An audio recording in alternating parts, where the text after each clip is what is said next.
My name's Jessica. I'm a visual artist.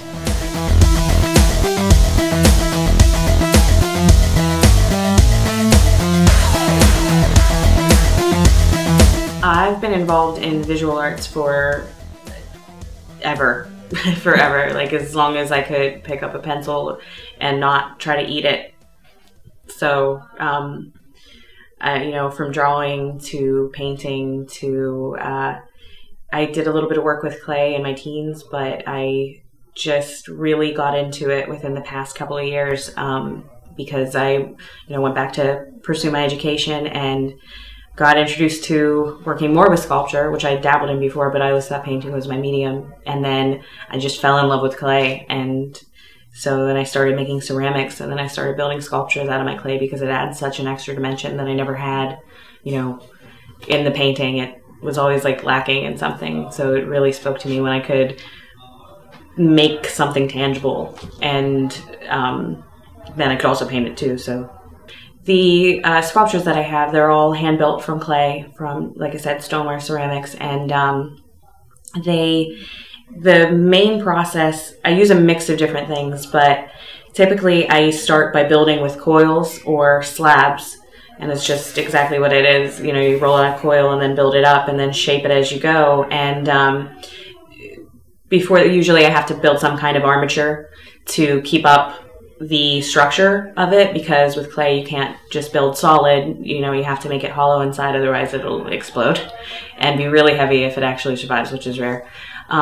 So it's all the process of molding, adding, subtracting, and usually a lot of cursing sometimes, because there's that sweet spot in clay where with each process it requires a different level of dryness.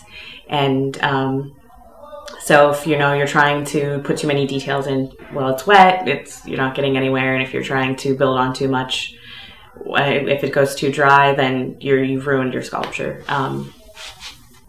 Most of my work is inspired by some kind of psychological aspect.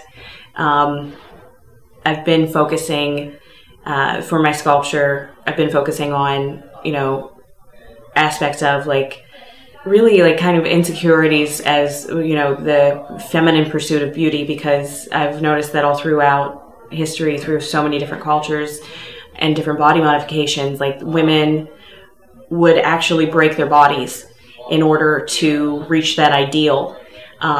So I have a sculpture that is heavily inspired by the tribes in, South Asia and Africa that would use the rings to elongate their neck to the point where if they took them off, their neck couldn't support the weight of their own head. And I have another one that's based around body dysmorphia, where a person will be so displeased with their own reflection that they will actually physically injure themselves and create these wounds in order, in some pursuit of some unattainable, ideal of perfection. And another piece is inspired by where, plastic surgery, like that phenomenon where, people will have it so much that their faces fall apart or they don't even look human anymore. And so that's what I focused on for a series. I'm inspired by anything that's kind of, I like the creepier things in life, and I really want to show people the beauty in things that are not so pleasant to look at, and things that they try to maybe ignore most of the time. And then I, also have things that I love that will inspire me. But usually it's those kind of uglier sides of the human psyche. I love building things with my hands, actually pulling something out of my brain and making it takes on its own spirit, more so than any painting or any other medium has ever done for me. I really feel like each of these creations, each of these sculptures has a life. And I talk to them. I know this is gonna make me sound totally crazy, but I call them by I use pronouns, and they're actual creatures to me.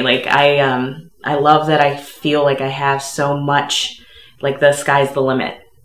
Actually, I can make whatever I want to. I can do whatever I want to. I can use any material in conjunction with the clay too, to create, you know, these things that are in my mind, or to convey any kind of message or theme.